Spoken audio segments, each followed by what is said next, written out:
Buenos días, Javier. Muchas gracias por la invitación. Un placer estar aquí contigo y poder aportar o poder compartir un poquito de mi experiencia. Y bueno, pues yo soy doctor en comunicación y educación.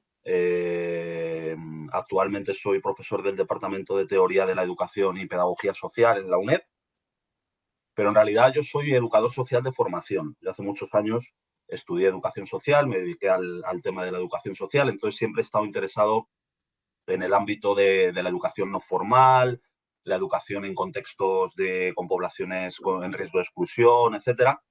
Y en algún momento de mi carrera, pues me vinculé todo esto al ámbito de la comunicación para el cambio social, la comunicación social, etcétera, ¿no? Entonces ahí encontré un poco ese camino de la educomunicación, la educación mediática, desde una perspectiva crítica y de una perspectiva muy social. Y empecé a encaminar mi carrera académica en esa dirección. Empecé a investigar sobre este tema y bueno, pues luego hice el doctorado, luego hice todo el tema de profesorado. Como os decía, actualmente soy profesor en el Departamento de Teoría de la Educación y Pedagogía Social. Y ahí pues imparto asignaturas de grado, de máster y también estoy en el programa de doctorado.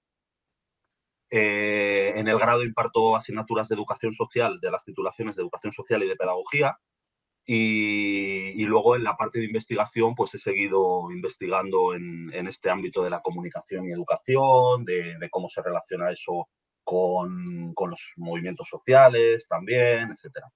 Así que bueno, más o menos así a nivel académico, pues un pequeño resumen para que me conozcáis. Bueno, pues es una pregunta, es una buenísima pregunta. De hecho, es una pregunta que yo me he hecho muchísimas veces desde que empecé a investigar este tema. Y realmente cuando empecé, hace muchos años, pues lo tenía más claro que ahora. A medida que hubo un momento en mi carrera en el que realmente me planteé, bueno, ¿de qué estamos hablando cuando hablamos de educomunicación? ¿De dónde viene esto? ¿Cuál es su recorrido epistemológico, su historia, etcétera? Y sí que dediqué una temporada a indagar en este concepto, a indagar en su origen y en cómo se ha ido de alguna manera, pues, bueno, pues erosionando o tergiversando un poco su sentido original, etcétera, ¿no? Entonces, después de estas preguntas y de estas búsquedas y demás, a mí me gusta decir que la educomunicación es un paradigma de pensamiento comunicativo y educativo. Es una filosofía, no es una metodología en concreto, no es no sé, una experiencia específica, pedagógica, no es el uso de las tecnologías porque sí, eh, sino que es una filosofía, es un paradigma, es una epistemología, es un planteamiento que surge del pensamiento comunicacional latinoamericano en los años 60. Entonces, el pensamiento comunicacional latinoamericano en los años 60 era una línea de investigación, era un paradigma de la comunicación muy vinculado a la política y a lo social, que de alguna manera demandaba estudiar, indagar en los procesos de comunicación popular y participativa que estaban desarrollando comunidades marginadas, en riesgo de exclusión, empobrecidas, etcétera, para que ellos fueran capaces de, digamos, tomar las riendas de su propia vida comunitaria y poder alzar sus voces, poder organizarse en comunidad, etcétera, ¿no? Entonces ahí encontramos todos estos trabajos míticos, clásicos, de Paulo Freire, de Luis Ramiro Beltrán, de Mario Kaplun, etcétera. Entonces, la educomunicación viene de esa tradición. ¿Qué pasa? Que con el auge de las nuevas tecnologías, la incorporación de Internet a los procesos educativos desde hace ya unos cuantos años, esta especie de fiebre por la modernización, un poco a veces sin rumbo, a veces sin sentido, pues seguramente te habrá pasado a ti también, que conoces este tema bastante bien. Pues nos encontramos con muchas publicaciones científicas, artículos, líneas de investigación que utilizan las expresiones de comunicación y que obvian toda esa parte todo ese origen sociopolítico, sociocultural, vinculado con el pensamiento crítico, con todo eso. Y muchas veces pues parece que la educomunicación se ha reducido a utilizar la última aplicación tecnológica bueno, pues de cómo pues diseñar un juego educativo para que los estudiantes estén entretenidos, ¿no?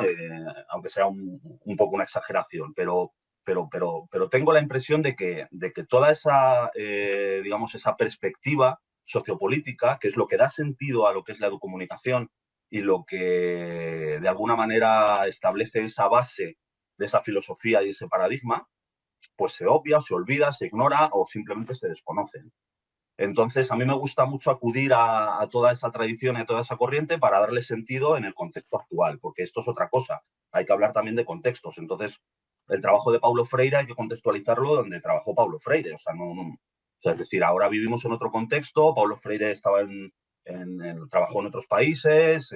Bueno, esto realmente, tiene mucho de, digamos, de indagar de dónde vienen todas estas corrientes y estas tradiciones y qué sentido le damos ahora en base a esos principios, esos planteamientos que dan sentido y que tienen el origen de la educomunicación, ¿no?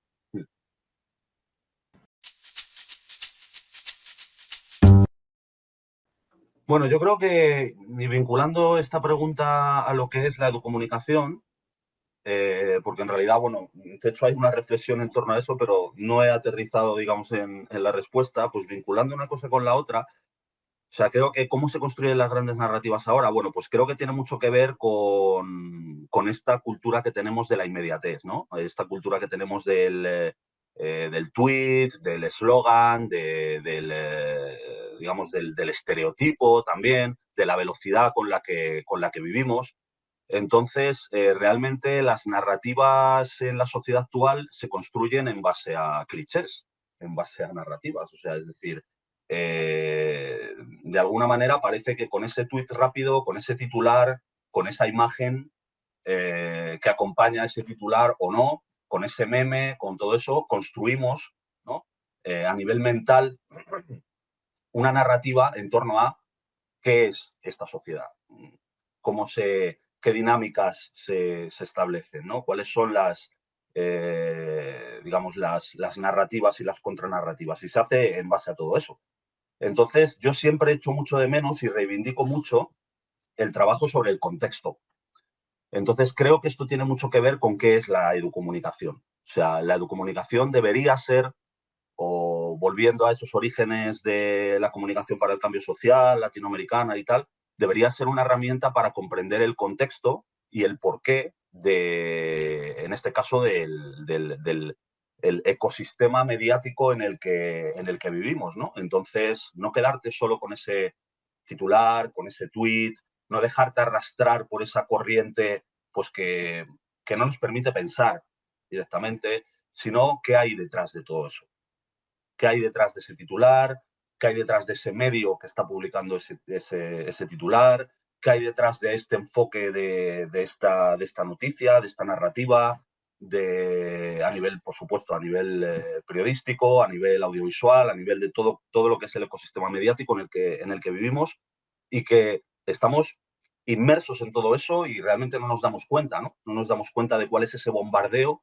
a qué nos conduce ese bombardeo y esa tendencia que tenemos a la opinión rápida, a la opinión fácil, a la opinión rápida, a la polarización, a todo este tipo de cosas, ¿no? Entonces creo que la educomunicación ahora mismo tiene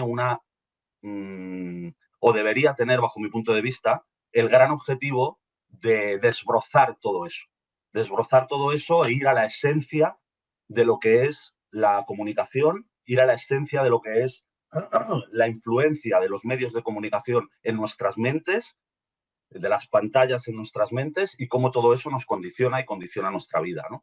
Y cómo darle la vuelta a todo eso, utilizar todo eso en nuestro favor, en nuestro beneficio para construir sociedades más democráticas, más plurales y encontrando esos espacios para poder pensar por nosotros mismos. Mm. Bueno, yo creo que a mí me gusta mucho ir como a la esencia de las cosas muchas veces, ¿no? Intentar mm, intentar no dejarme arrastrar por toda esa vorágine, esa corriente que la tenemos en todos los ámbitos, también en el ámbito académico. También en el ámbito académico pues tenemos pues un mareo constante bueno, pues de terminologías, de conceptos, de cosas que muchas veces nos hacen que desviemos el foco de atención de lo que es lo esencial. Entonces, en este caso voy a ir a lo esencial también. Lo que necesitamos es conocer, necesitamos conocimiento. Y necesitamos conocimiento profundo y conocimiento crítico. Entonces, creo que la educomunicación puede ser una herramienta para, como decía antes, desbrozar todo ese bosque que no nos permite ver absolutamente nada y ir a lo esencial de las cosas, ir al porqué de las cosas, ¿no? Entonces, hacernos preguntas, como comentábamos antes. ¿Qué hay detrás de ese titular? Para saber qué hay detrás de ese titular, pues necesitamos investigar en quiénes son los dueños de ese medio de comunicación, por qué los medios de comunicación tienen la influencia que tienen en la sociedad a nivel general y en la mente de las personas a nivel particular, qué influencia tienen las emociones en todo esto, por qué muchas veces da la sensación de que los medios de comunicación no informan, sino que lo que hacen es confirmar la opinión de la gente que ya tenía hecha esa opinión, ¿no? Bueno, creo que todo esto tiene que ver con el conocimiento, ¿no? Entonces, yo reivindico, después de todos estos años investigando y demás, reivindico la fuerza del conocimiento. Y el conocimiento, pues hay que trabajarlo. O sea, el conocimiento hay que primero identificar cuáles son las claves, a dónde tenemos que ir a lo esencial, cómo podemos desbrozar todo ese bosque y cómo podemos convertir ese conocimiento en herramientas que realmente nos sirvan para construir un pensamiento autónomo y un pensamiento crítico en comunidad con los otros, obviamente. Esto y en diálogo con los otros, ¿no? Entonces creo bueno, que es una tarea titánica, teniendo en cuenta el mundo en el que estamos y cómo todo esto, pues de alguna manera parece que siempre se nos escapa de las manos, pero nuestra misión como docentes, como profesores, como educadores, cualquiera que nos dediquemos al campo de la educación, nuestra misión creo que es reivindicar todo esto y hacer lo que esté en nuestra mano pues para ir a lo esencial, de qué es el conocimiento y aportar las herramientas necesarias para que realmente nuestros estudiantes puedan conocer cómo es la sociedad en la que viven, ¿no? Y no se conoce la sociedad en la que viven con un tweet, con un vídeo de TikTok de un minuto, no se conoce así donde vives. Entonces creo que necesitamos eso tanto para nuestros estudiantes como para nosotros mismos, obviamente. Sin duda, pues Mario Caplún ha sido otro de los referentes junto con Paulo Freire y otros que han marcado esta línea de investigación, este paradigma, esta filosofía. De hecho, hace poquito se cumplió el centenario del nacimiento de Mario Caplún y le hicimos un homenaje. Estuvimos con su hijo, que nos estuvo contando, y con algunos de sus colaboradores, que nos estuvo contando unas anécdotas preciosas sobre él. Y creo que tenemos que reivindicar su figura, obviamente, ¿no? Pero sí que es verdad que creo que en el contexto actual, y vuelvo a lo del contexto, no podemos hablar de dicotomías y no podemos descontextualizar tampoco el trabajo de Mario Caplún, igual que lo decíamos con lo de Paulo Freire, ¿no? Mario Caplún trabajó en un contexto muy concreto que no es el que tenemos ahora. Entonces, no podemos establecer para analizar los fenómenos sociales y, por supuesto, los fenómenos educativos, no podemos establecer categorías rígidas, estancas de la instrucción o la comunicación, el conductismo o el constructivismo, tal. Yo creo que eso, o sea, esa manera de pensar y esa manera de proceder desde el punto de vista pedagógico, creo que eso juega en favor de este mundo loco en el que estamos, ¿no? O sea, es decir, es lo mismo, es estereotipar la realidad. Entonces, me preguntas, ¿el sistema educativo está más basado en la instrucción, está más basado en la comunicación? Pues creo que las dos cosas y ninguna al mismo tiempo, ¿no? O sea, creo que muchas veces realmente toda esta corriente de la educomunicación, y no solamente la educomunicación, sino la educación, bueno, llamémosle activa o progresista o todas estas cosas, pues han hecho que planteemos un discurso pedagógico basado en la participación del alumno, que muchas veces encierra muchas trampas todo esto, ¿no? Porque bueno, suponemos que la participación del alumno va a ir en la línea de lo que Mario Kaplun hablaba de la pedagogía de la comunicación dialógica y todo eso. Bueno, pero por un lado los alumnos tienen que saber cosas que no saben, tienen que conocer y se tienen que, aunque esto que voy a decir para algunos quizá les suena un discurso quizá rancio o lo que sea, pero el conocimiento requiere esfuerzo también. O sea, y eso lo hemos visto todos a lo largo de nuestra vida. Esto es así, o sea, eh, tenemos las limitaciones biológicas y mentales que tenemos el tiempo que tenemos. Y el conocimiento no es una píldora que tú te tomas y de repente tal, o sea, es decir, requiere tiempo, requiere esfuerzo, requiere sacrificio, sí, claro que sí. Entonces los estudiantes tienen que saber, tienen que conocer. Para eso necesitan tiempo, necesitan esfuerzo. Por supuesto necesitan apoyos y necesitan de nuestra aportación, de nuestra ayuda, de nuestro acompañamiento, de nuestros conocimientos también. Entonces, a partir de ahí, hablar de categorías rígidas y categorías estancas en el sentido de informar o comunicar, conductismo o constructivismo, autoridad o participación. Bueno, pues creo que son realmente formas de polarizar una realidad que es muchísimo más compleja, como todos sabemos además, porque todos tenemos la experiencia de cómo es el aprendizaje, o sea, es decir, cualquiera que tenga cierta edad, pues sabe lo complejo que es el aprendizaje, lo complejos que somos nosotros, lo complejo que es el mundo. Por lo tanto, estereotipar de esa manera, pues me parece que es caer en la trampa de la que realmente queremos salir, que es ese no contextualizar, o dicho de otro modo, esa forma de descontextualizar la realidad, esa manera de estereotipar el mundo, esa manera de polarizar el pensamiento cuando todo es mucho más complejo. Por lo tanto, pues te diría que a veces es necesaria la instrucción, a veces es necesaria la transmisión de información, a veces es necesaria la comunicación dialógica, depende de muchas cosas, depende de las situaciones, de las características de los alumnos, del tema que estemos trabajando. Y creo que la pedagogía en general debería aprender más a moverse en esos espacios de grises, en esos espacios de, digamos, de incertidumbre, ¿no? De incertidumbre, pero basado en la certeza de que necesitamos aportar cosas para que nuestros alumnos conozcan, para que nuestros alumnos se adentren en el conocimiento. Y yo reivindico cada vez más eso.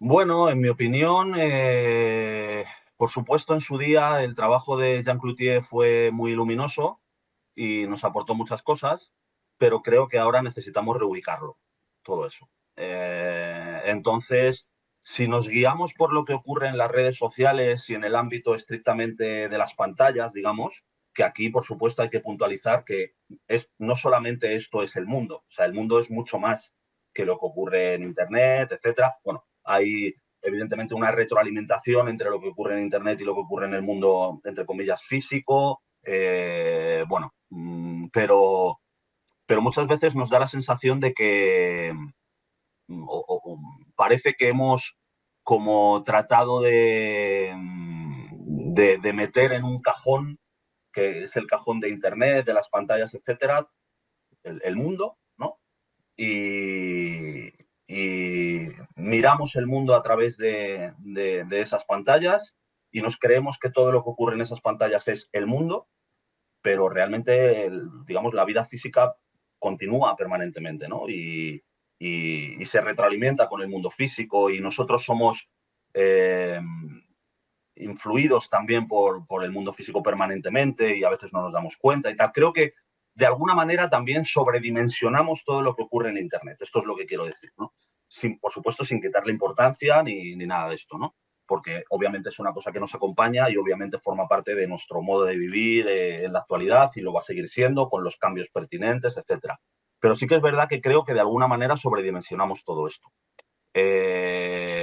Por poner un ejemplo, pues muchas de las broncas y de las trifulcas que hay en redes sociales, en Twitter, ahora llamada X, ¿no? pues en el mundo real no ocurren. O sea, no es que no ocurrieran antes, es que no ocurren en el mundo real. O sea, es decir, cuando... Entonces de alguna manera se sobredimensiona todo, el discurso político, lo bueno, lo malo, todo a través de las pantallas. Esto por un lado, como un matiz. Luego, por otro lado, pues efectivamente tenemos a nuestro alcance unas herramientas increíbles, maravillosas para poder comunicarnos y poder transmitirnos información unos a otros y poder aprender unos de otros. De alguna manera podríamos decir que el sueño de Cloutier se ha cumplido, pero lo que vemos es que en muchos casos hay una información absolutamente insustancial y que a veces es incluso hasta tóxica y dañina, ¿no? Y que la información o las herramientas que nosotros tenemos a nuestro alcance para lanzar información, pues lo utilizamos pues para continuar con esa corriente de la que hablábamos antes de eslogan rápido, estereotipo, sacar una conclusión rápida de 4 cosas, ¿no? Y entonces estamos alimentando eso. Estamos alimentando eso. Realmente no estamos utilizando las herramientas, bajo mi punto de vista, con ese sentido de vamos a aprovecharnos de esta posibilidad que tenemos para comprender mejor el mundo y para comprendernos mejor a nosotros, ¿no? Creo que ahí, pues realmente tenemos un gran trabajo que hacer desde el punto de vista de la educación y también de la comunicación. Pues eso, creo que estamos un poco obnubilados por la apariencia también, ¿no? O sea, creo que todo lo que tiene que ver con pues esta cultura de Instagram, del selfie, de la apariencia, del aparentar, de mira dónde estoy, en qué lugar, tal. O sea, yo creo que todo eso, bueno, pues está teniendo consecuencias y las va a tener, sobre todo especialmente entre los más jóvenes, entre los adolescentes que han nacido con eso, ¿no? Quizá los que tenemos otra edad, pues tenemos otra perspectiva un poco más de fuera que nos permite analizar todo esto con cierta objetividad. Pero los que han nacido con esto y están metidos en esto realmente me preocupa, ¿no? ¿Cuáles son las consecuencias a nivel emocional, mental, de autoestima, de relaciones sociales, de conocimiento del mundo? ¿Cómo influye todo esto en estas dimensiones, ¿no? En todos estos elementos y cómo va a influir en la maduración y el aprendizaje de todas estas personas, los chicos y las chicas que han nacido en este mundo. Entonces yo también le daría un punto de atención a esta dimensión, ¿no? Lo que tiene que ver con esta especie de necesidad de exponer por exponer de alguna manera, ¿no? Esta especie de tendencia o de inercia. Yo tengo una opinión, ¿no? O yo tengo una foto. Bueno, yo tengo una opinión, pero esa opinión está pensada, está trabajada, está argumentada, está reflexionada.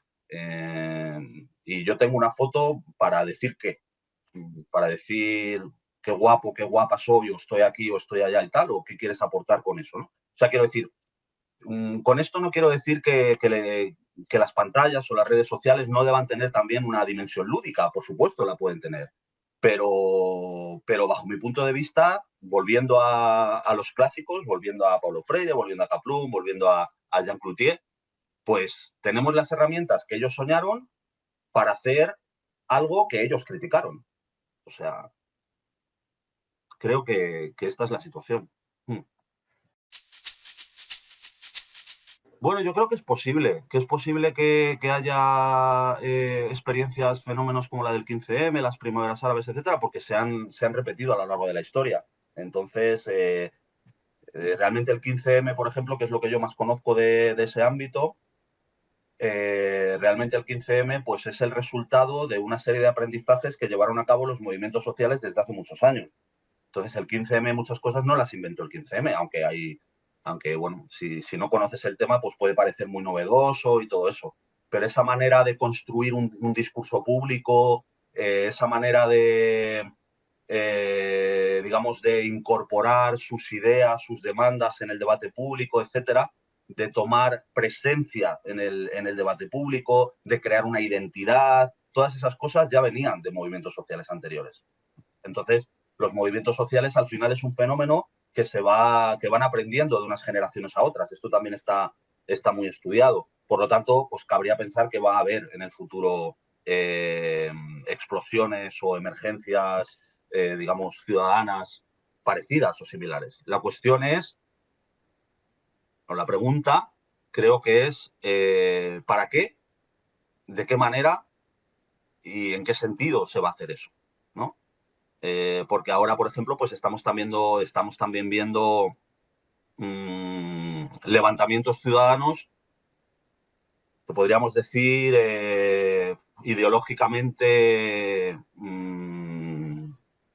bueno, no sé qué expresión utilizar, no sé, cuestionables o debatibles o no sé muy bien, ¿no? Pero muy alejados a lo que era el espíritu inicial del 15M, que luego también podríamos meternos a criticar muchas cosas de cómo evolucionó el 15M, qué se hizo ahí, etcétera. O sea, hay muchísimas cosas que hablar en torno a esto. O sea, es decir, vamos a evitar estereotipar las cosas. Tampoco el 15M era todo bonito, ni era todo bueno, ni tal, ¿no? Pero bueno, los principios esenciales, digamos que los compartíamos todos.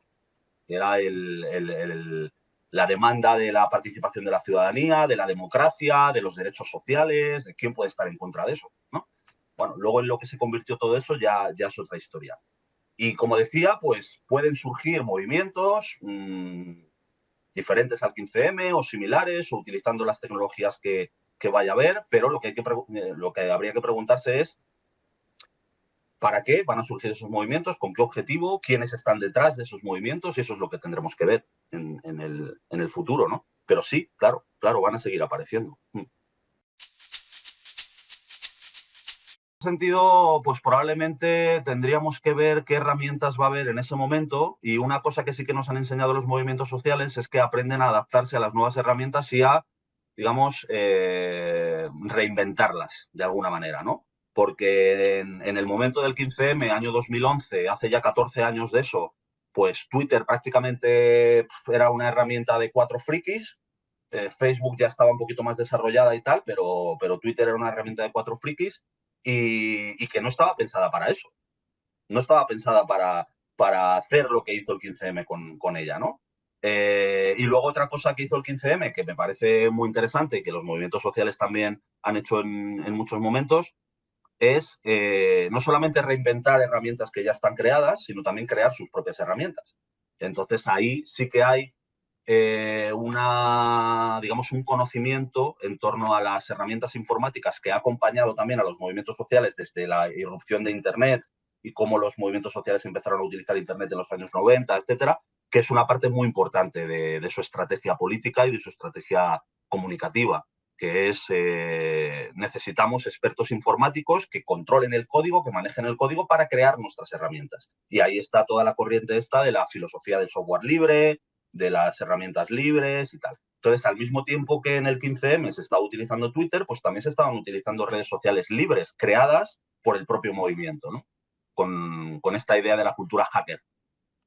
Entonces, eso nos demuestra que tampoco los movimientos sociales, afortunadamente, están limitados a las herramientas que ya se les dan o que pueden ser controladas por los poderes fácticos, ¿no? Como tú mencionabas. Bueno, creo que hay que considerar, en primer lugar,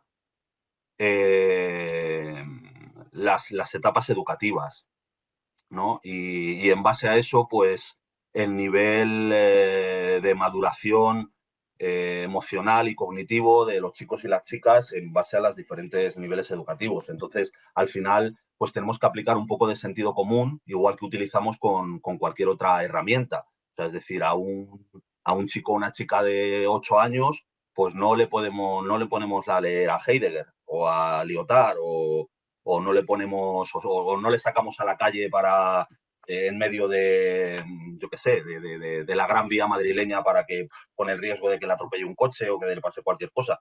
Pues al final esto es lo mismo, ¿no? Creo que en las primeras etapas necesitamos acompañar, necesitamos dialogar, o mejor dicho, nuestros alumnos necesitan que dialoguemos con ellos, que les acompañemos, que les enseñemos a ver, que les enseñemos a pensar a través de esas imágenes y construir conocimiento a través de esas imágenes, ¿no? Y a medida en la que se van cumpliendo los objetivos educativos y se van superando etapas educativas, etcétera, que supuestamente pues hay digamos, un proceso de maduración cognitiva y emocional, etcétera, pues todo esto, pues lógicamente hay que hacerlo más complejo, porque al final pues se trata de incorporar a los chicos y las chicas en la vida social con toda la complejidad que todo esto tiene, con las herramientas suficientes para que puedan interactuar con el mundo de manera pues positiva, ¿no? Entonces necesitamos aportarles conocimiento. Mm.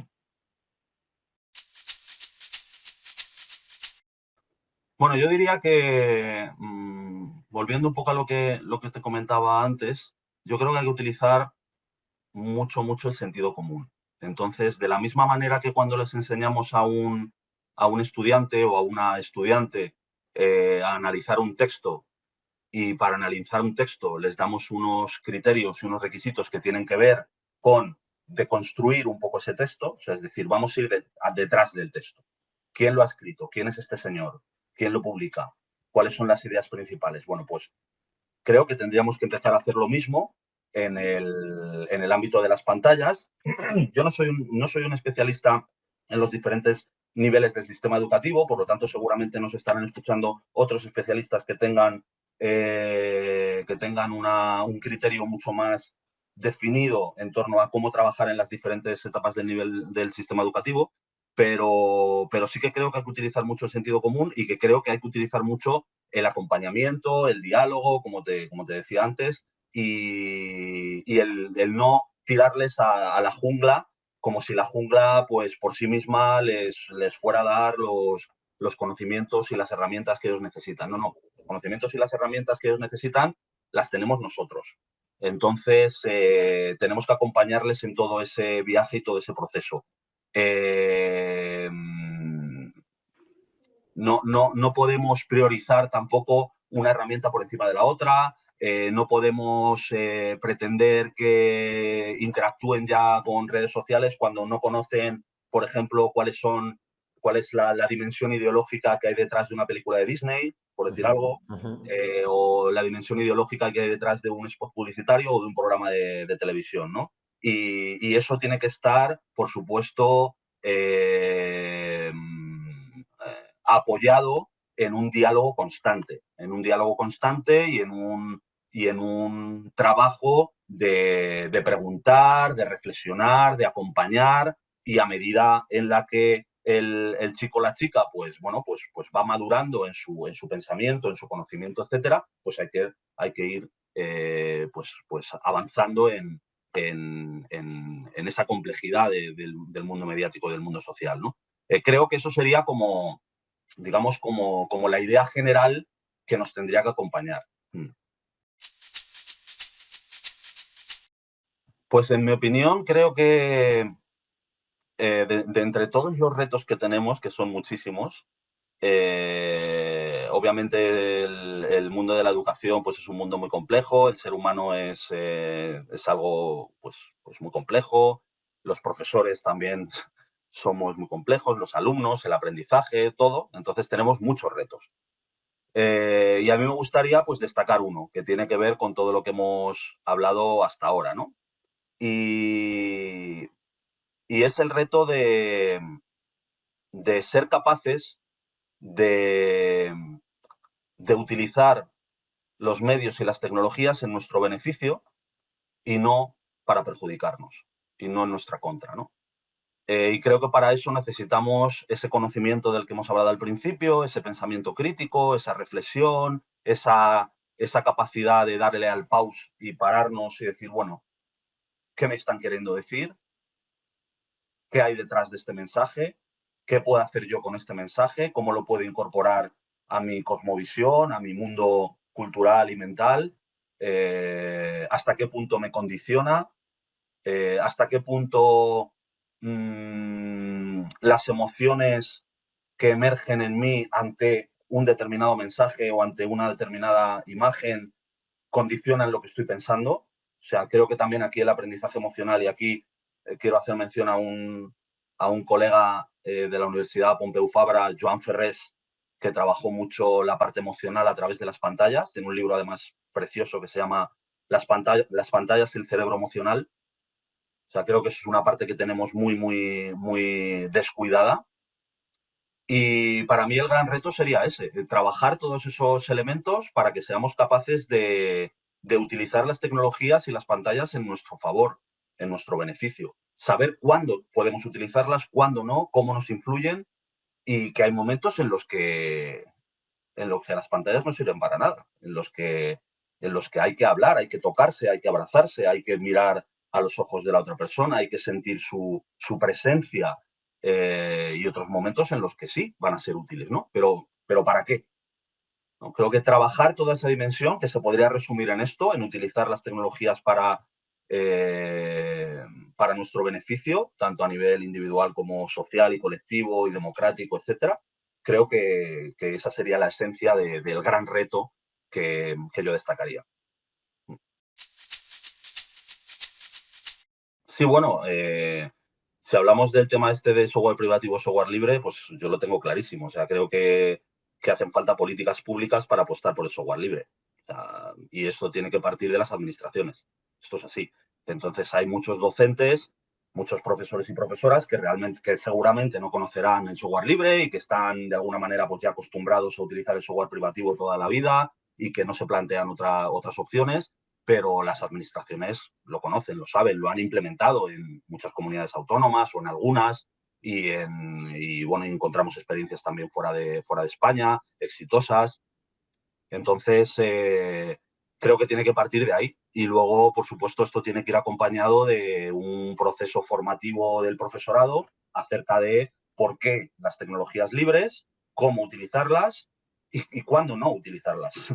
Y formar para esa educación mediática en la que nosotros nos convirtamos o sea, nosotros en primer lugar, nosotros los docentes, los profesores, y que ayudemos a los estudiantes a utilizar la tecnología para su bienestar y para su beneficio y el beneficio de la comunidad y de la sociedad, y no para, digamos, alienarnos, ¿no? En un scroll infinito en el que estamos buscando ese mensaje, esa foto que nos dé ese chute de dopamina que nos permita, ¿no? Porque también hay que hablar en esos términos, o sea, es decir, estamos hablando de algo que también tiene que ver con las adicciones y que se juega con el cerebro, con nuestros cerebros y con el cerebro de nuestros estudiantes, ¿no? Entonces, la introducción de la tecnología, volviendo a tu pregunta y a lo que comentaba, creo que tiene que partir de las administraciones públicas, de políticas públicas, implantando software libre, generando procesos formativos que tengan estas ideas claras en torno a no se trata de incorporar las tecnologías porque sí, porque parece que detrás de esa incorporación de las tecnologías a nivel masivo y un poco acrítico y reflexivo, etcétera, pues está latiendo un poco la idea de que las tecnologías son buenas porque sí. Y eso no es así. O sea, no todos los libros son buenos porque sí. Hay libros que han sido muy dañinos a lo largo de la historia. ¿Eh?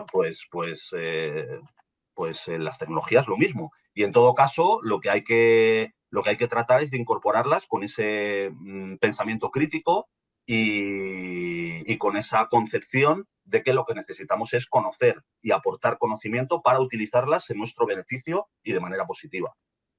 Mm.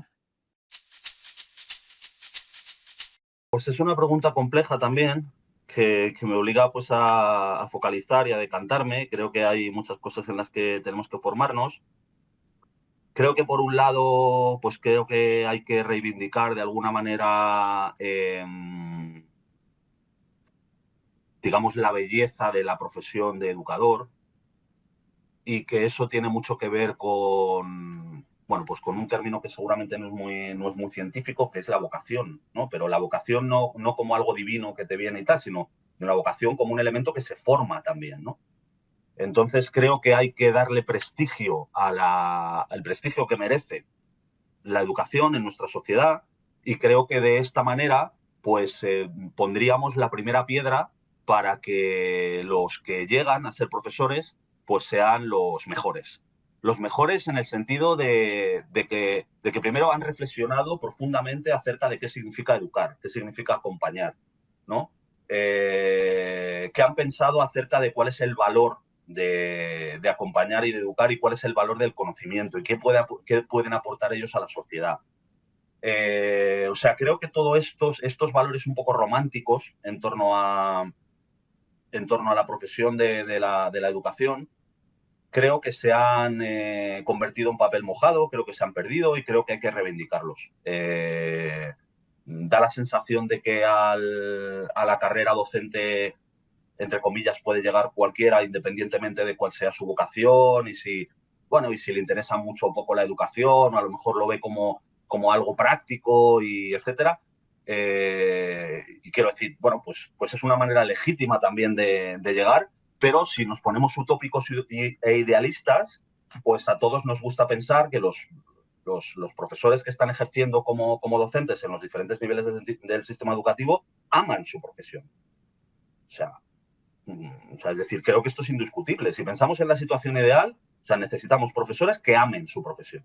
O sea, que vean que su profesión es valiosa, que es bonita, que necesita una formación y una autoformación constante, que necesita una autorreflexión acerca de quién soy yo, cuáles son mis sesgos, mis prejuicios, cómo esos prejuicios condicionan a la hora de transmitir determinado conocimiento, cómo puedo paliar eso, cómo puedo ayudar, cómo puedo acompañar a personas que realmente necesitan ese andamio, ¿no? Como decía Vygotsky.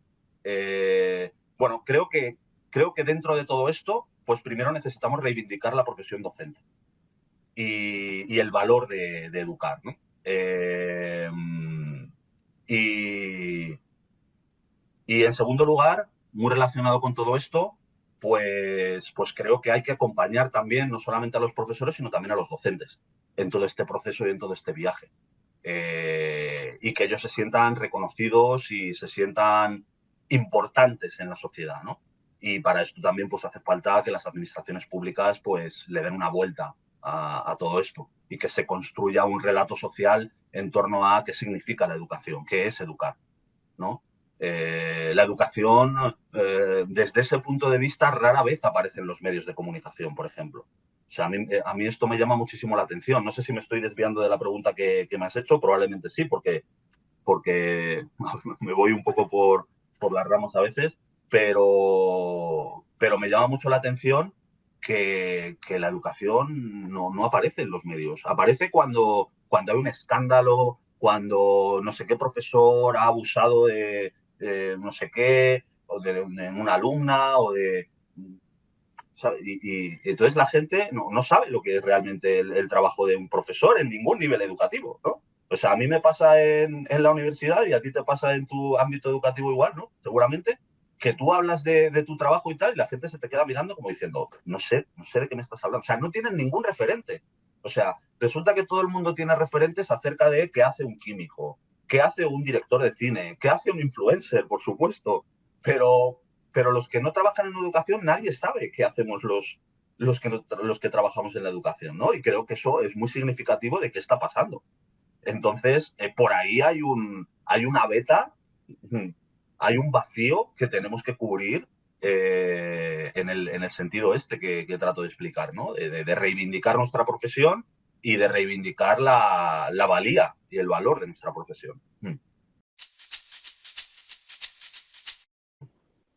Bueno, realmente en este tema no soy un experto y no tengo un criterio bien formado, ¿no? Pero bueno, tirando de mi experiencia y del sentido común que he podido ir elaborando a lo largo de todos estos años, eh, pues considero que tenemos que partir de una realidad. Y es que la realidad es que somos diversos. Cualquier grupo humano ya es diverso de por sí, ¿no?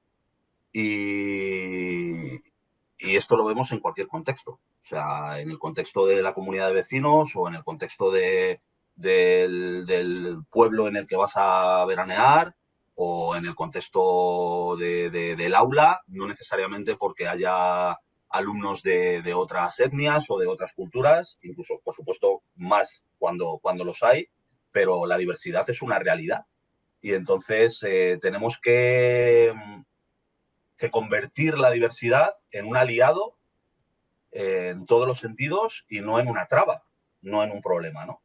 Entonces creo que habría que reconsiderar toda esta cuestión de la inclusión en el sentido de separar estudiantes, de parcelar, bueno, ya te digo, sin ser experto específicamente en esto, que hay colegas de la educación y del campo de la pedagogía que sí han estudiado más este tema y probablemente nos darían una opinión mucho más formada, pero intuyo que la cuestión iría por ahí, iría en el sentido de reconsiderar estas cuestiones partiendo de la base de que somos de que somos diversos y de que necesitamos formar a nuestros estudiantes en una realidad que es diversa. Por lo tanto, ¿qué sentido tiene separar, parcelar,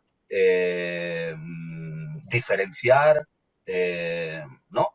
Siempre que todo esto se convierta en un hándicap y en un obstáculo, obviamente, para los estudiantes quizá con necesidades educativas especiales, ¿no? O sea, es decir, hay que valorar todo esto, hay que valorar. Y bueno, este sería un poco así el planteamiento general, lo que te diría en torno a esto. Bueno, pues si hablamos de la finalidad del sistema educativo y me obligas a mojarme, cada vez pienso más en que la finalidad de la educación es el conocimiento, es construir conocimiento, construir una sociedad lo más formada posible desde el punto de vista intelectual, sin olvidar y considerando, mejor dicho, considerando que la parte intelectual nos lleva también a la emocional. O sea, y que hay un momento en el que, por poner un ejemplo, cuando tú lees una obra de teatro, o lees un libro, una novela, un poema, cuando tú lees un poema, para que tú te puedas emocionar con ese poema, antes necesitas un conocimiento intelectual, que es aprender a leer. Y además de aprender a leer, aprender a darle sentido, si quieres, poético a eso que estás leyendo, ¿no? Entender que es un poema, ¿no? O sea, si tú no sabes lo que es... Primero, si no sabes leer y no sabes lo que es un poema, tú no puedes emocionarte con el poema, ¿no? Entonces, creo que de alguna manera ese ejemplo pues me permite ilustrar esto que trato de decir, ¿no? O sea, para llegar a las emociones primero necesitamos unas herramientas, que son unas herramientas conceptuales, intelectuales, racionales. Y esto debe ir acompañado, por supuesto, de las emociones humanas en la medida en la que nosotros queremos acompañar a sus estudiantes, en la medida en la que queremos su bien, su bienestar, etcétera. Y eso genera emociones al mismo tiempo, porque el conocimiento ya es emocionante, conocer, ¿no? O sea, yo recuerdo la primera vez, no sé por qué, no sé por qué, tengo una imagen de estas difusa, lejana, de cuando eres niño, ¿no? Yo recuerdo la primera vez en mi vida que entendí un texto escrito. O sea, recuerdo la sensación. Recuerdo la sensación.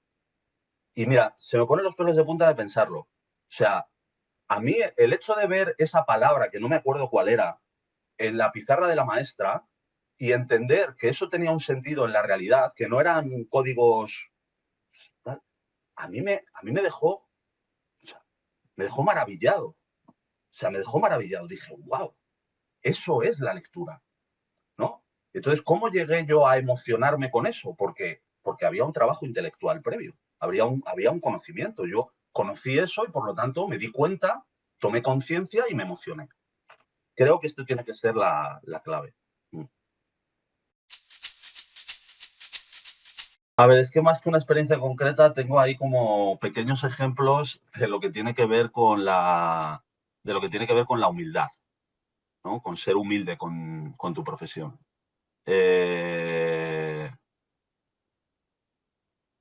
Y con lo que significa educar y lo que significa acompañar, etcétera, ¿no? Entonces, como te decía al principio, mi formación inicial es educación social. Y en la educación social se viven momentos a nivel emocional y humano muy fuertes, muy intensos, ¿no? Y muchas de las cosas que yo aprendí cuando era educador social, pues son de estos aprendizajes que se integran en tu experiencia vital y que te acompañan siempre. y a mí me han acompañado también en mi trabajo como profesor, ¿no? Eh, entonces, mira, te voy a hablar de alguna de esas experiencias, ¿vale? No sabría decantarme por una u otra. Mira, mi primera experiencia como educador social fue con adultos, adultos adolescentes, iba a decir, adultos analfabetos. Algunos analfabetos funcionales y otros analfabetos totales, ¿no? En un proyecto de animación sociocultural, etcétera.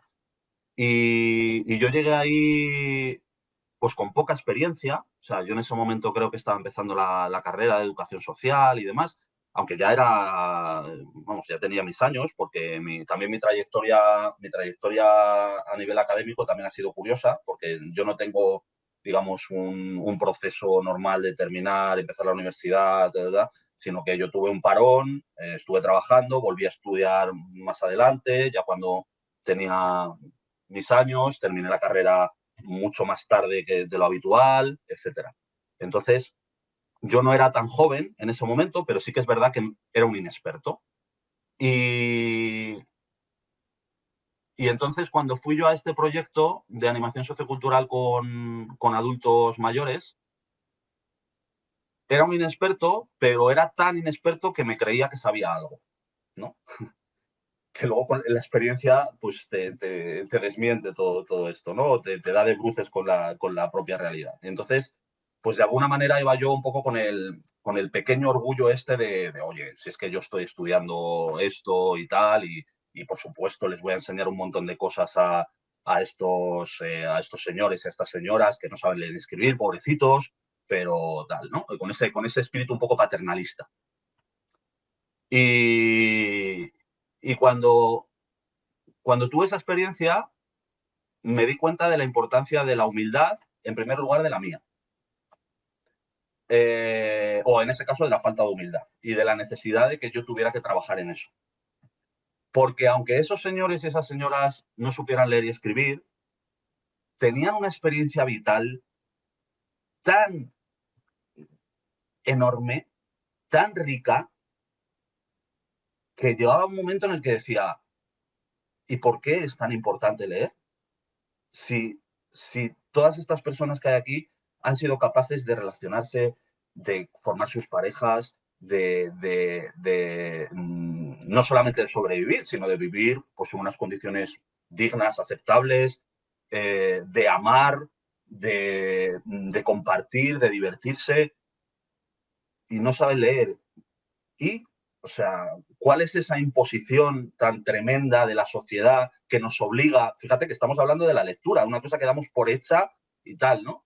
Eh, pero claro, de la misma manera que ahora, digamos, reflexionamos críticamente acerca de las tecnologías, pues a lo mejor nos tenemos que ir más para atrás en el tiempo. Y obviamente yo aquí no voy a criticar la lectura, ni muchísimo menos, no, pero sí que creo que esto es un punto ahí de luz que me permitió entender que no todo es como parece, que no todo es tan absoluto, que el conocimiento es mucho más que lo que ponen los libros, que la vida está cargada de experiencias valiosas, que todas esas personas maravillosas con las que yo tuve la oportunidad de compartir en ese proyecto me aportaban constantemente, y que lo que yo les podía aportar era súper pequeño en relación a lo que ellos me podían aportar a mí. Entonces sí que es verdad que yo les ayudé a leer y a escribir un poco mejor de lo que sabían, y espero que eso les haya servido para mejorar un poquito sus vidas, pero realmente eso era muy pequeño en comparación a lo que ellos ya sabían y en comparación a lo que ya habían construido. Entonces, en base a eso, yo creé, o fue un aprendizaje en torno a lo relativo que es todo, en torno a la humildad también, y en torno a la necesidad de ponernos en el lugar de los otros y de trabajar la empatía. O sea, creo que la empatía es una de esas palabras que se utilizan muchísimo y se utilizan muy poco, muy poco. Así que bueno, es una pregunta compleja, pero de toda mi trayectoria profesional, no solamente académica, pues destacaría esa experiencia.